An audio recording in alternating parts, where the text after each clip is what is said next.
Yung naririnig mo yung kapitbahay mo na marami daw siyang pang-varnish. So ayan mga mi, nagpa-varnish din ako dito sa aming pintuan. Hindi ko nga ininda yung amoy kung ganito naman yung ikagaganda ng pinto nyo.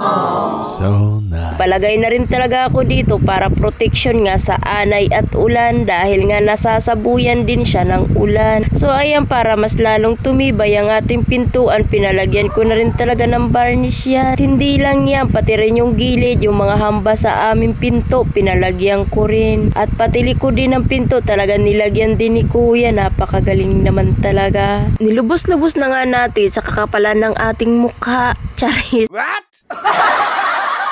Talaga naman pati likod ng ating pintuan ay nilagyan din. Tingnan nyo naman kung gaano ito kaganda at lalo ngang kuminang yung pinto ko kahit pwede ka nang manalami. So nice. Tingnan nyo naman kung ano yung naging outcome. Napakaganda nga ng pintuan namin. Siyak na hindi na siya aanayin.